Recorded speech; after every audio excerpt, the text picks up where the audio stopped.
जनताले तिरेको करबाट हाम्रो खर्च चल्छ, जथाभावी खर्च गर्नु हुँदैन।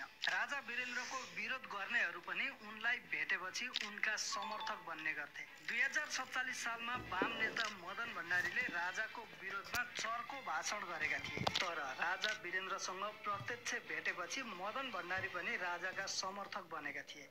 नेपाललाई शान्ति क्षेत्र घोषणा गराउन कोसिस गर्ने राजा पनि यिनै हुन्। नेपालबाट मुस्ताङलाई टुक्रिन नदिने राजा पनि यिनै हुन्। अनि दोस्रो पटक जनतालाई प्रजातन्त्र दिने राजा पनि यिनै हुन्।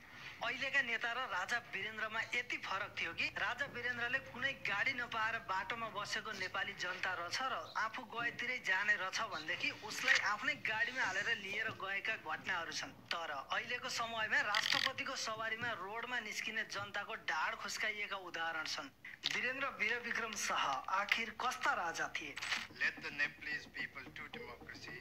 And the king of Nepal with his staffs.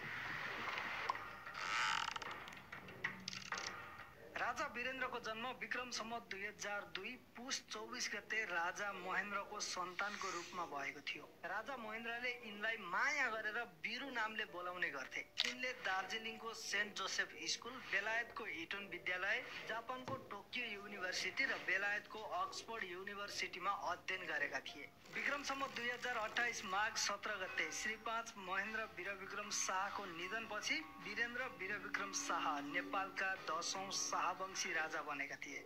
Birendra राजा बनेको बेला नेपालमा राजनीतिक दलहरूलाई प्रतिबन्ध लगाइएको थियो। एक छत्र राजाले मात्रै शासन गर्ने गर्थे र यो शासन प्रणालीलाई पञ्चायती व्यवस्था भन्ने गरिन्थ्यो। 26 वर्षको उमेरमा राजा बनेका वीरेन्द्रले आफू राजा बन्ने बित्तिकै सबै नेपाली नागरिकका लागि प्राथमिक शिक्षा निशुल्क हुने घोषणा गरेका थिए।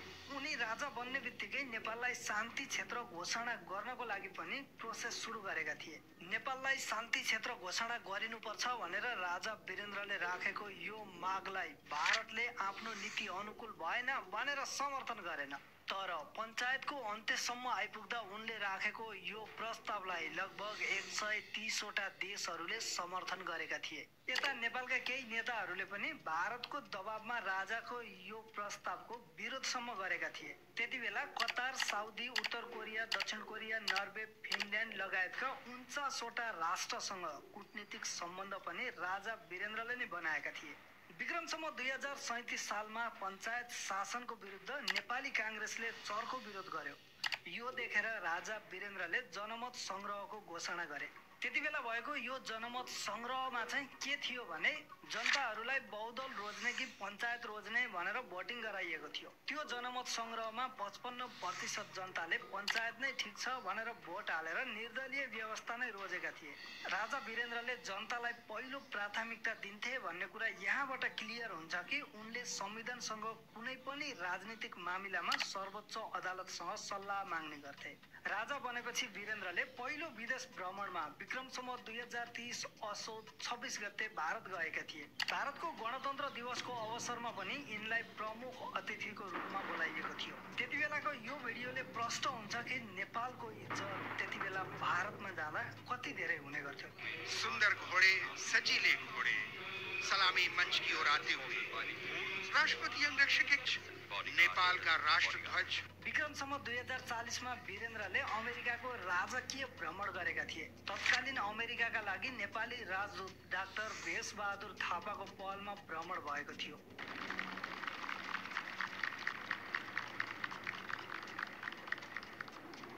विश्वको 1 नम्बर शक्ति राष्ट्रमा नेपालको राष्ट्र प्रमुख तथा सरकार प्रमुखको तर्फबाट त्यस यता कुनै पनि राजकीय भ्रमण भएको छैन। 2030 सालमै उनले चीनको भ्रमण गरेका थिए। यिनको चीन भ्रमणपछि नेपाल र चीनको सम्बन्ध धेरै घनिष्ठ बनेको थियो। पछि गएर चीनले राजा वीरेन्द्रलाई धेरै इज्जत गर्न थाल्यो। यो सम्बन्धको पछाडि एउटा ठूलो इतिहास लुकेको छ जसको बारेमा धेरैलाई थाहा छैन। त्यो इतिहास चाहिँ के थियो भने जब चीनले तिब्बतलाई आफ्नो अधीनमा लियो त्यति बेला तिब्बतीहरू भागेर नेपाल पसे र नेपालबाट युद्ध लड्न थाले। विक्रम सम्वत 2030 सालतिर नेपालमा बसेर चीन विरुद्ध गर्ने यी सैनिकहरूलाई खामपासको नामले चिनिन्छ। खामपास विद्रोहका सैनिकहरूले नेपालको मुस्ताङमा अड्डा जमाएर चीन विरुद्ध लडाईँ गरेका थिए। यी विद्रोही सैनिकहरूलाई भारत र अमेरिकाले आर्थिक र हतियारको सहयोग गरिरहन्थे। विद्रोहीहरू पहिला त चीन विरुद्ध लडेका थिए, पछि गएर नेपालको मुस्ताङ नै कब्जा गर्ने योजनासम्म बनाउन थाले। त्यतिबेला राजा वीरेन्द्रले शान्तिपूर्ण तरिकाले खामपास विद्रोहको अन्त्य गरिदिए। यदि त्यो विद्रोहको अन्त्य हुँदैन थियो भने नेपालको मुस्ताङ नेपालबाट टुक्रिन्थ्यो अनि अमेरिका र चीनको लडाईँ नेपालमा हुन सक्थ्यो। वीरेन्द्र राजाले देश विकासको लागि विक्रम सम्वत 2032 सालमा चाइनासँग सहयोग मागेर काठमाडौँमा ट्रली बसको सुविधा ल्याए। 2029 सालमा नेपालगञ्ज औद्योगिक क्षेत्रको स्थापना गरे। 2030 सालमा पोखरा औद्योगिक क्षेत्र, 2032 मा बुटोल औद्योगिक क्षेत्र, 2035 मा भक्तपुर औद्योगिक क्षेत्र, त्यसैगरी 2037 मा वीरेन्द्रनगर औद्योगिक क्षेत्र, 2042 मा गजेन्द्र नारायण औद्योगिक क्षेत्र स्थापना गरेर देशको अर्थतन्त्रलाई सुधार गरेका थिए। यति मात्रै होइन, मेलम्ची खानेपानीको योजना पनि राजा वीरेन्द्रले नै सुरु गरेका थिए। चाइनासँग सहयोग मागेर गोरखखाली टायरको सुरुवात गरे।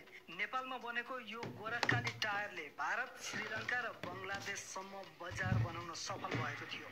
उदयपुर सिमेन्ट उद्योग limited, Nepal metal company, Nepal pharmaceuticals सबै वीरेन्द्रकै पालामा स्थापना भएका थिए। त्यसैगरी विक्रम सम्वत 2039 मा उनले नेपाल पाकिस्तान संयुक्त आर्थिक आयोगको स्थापना गर्न सफल भएका थिए, जसले नेपालमा महत्त्वपूर्ण विदेशी लगानी भित्राउन सफल भएको थियो। कुवेत र जापान सरकारको आर्थिक सहयोगमा विक्रम सम्वत 2038 सालमा 60 मेगावाट क्षमता सहित कुलेखानी जलविद्युत आयोजना सञ्चालनमा ल्याएका थिए। 2038 सालमै जापानको आर्थिक सहयोगमा त्रिवी शिक्षण अस्पतालको स्थापना भएको थियो। यिनकै पालामा 2029 सालदेखि 2042 सालसम्म नेपालमा 18वटा विमानस्थलको निर्माण भएको थियो। त्यतिबेला नेपालमा 90% जस्तो नेपाली जनताहरूले खेती किसान गर्ने काम गर्थे। त्यसैले उनले कृषि क्षेत्रलाई पनि प्रायोरिटी दिएका थिए। विक्रम सम्वत 2041 सालमा चीनको सहयोगमा नवलपरासीमा भ्रिकुटी कागज कारखानाको सुरुवात भयो। उखु खेती गर्ने किसानहरूको लागि उनले चिनी मिलको स्थापना गरिदिए। राजाको विरोध गर्नेहरू तत्कालीन वरिष्ठ नेता मनमोहन अधिकारी, मदन भण्डारी र बीपी कोइरालाले पनि वीरेन्द्रसँग प्रत्यक्ष भेटेपछि राजाको समर्थन गर्न थालेका थिए। बीपी कोइरालाले त यतिसम्म भनेका थिए कि राजा नभए देश रहँदैन पनि भनेका रहेछन्। तत्कालीन राजनीतिक पार्टी नेपाली काङ्ग्रेस र वाम मोर्चा नेतृत्वको 2046 साले संयुक्त जनआन्दोलनमा ठूलो जनधनको क्षति बिनै प्रजातन्त्रको घोषणा उनै राजा वीरेन्द्रले गरिदिए। जबकि त्यति सजिलै र त्यति छिटै राजाले प्रजातन्त्रको घोषणा गर्छन् भन्ने कुरा आन्दोलनकारीहरूलाई पनि थाहा थिएन। यो कुराले क्लियर हुन्छ कि उनी विद्रोहलाई दमन गर्न भन्दा पनि जनताको माग अनुसार काम गर्न रुचि राख्थे। वीरेन्द्रको निम्तोमा बेलायतकी महारानी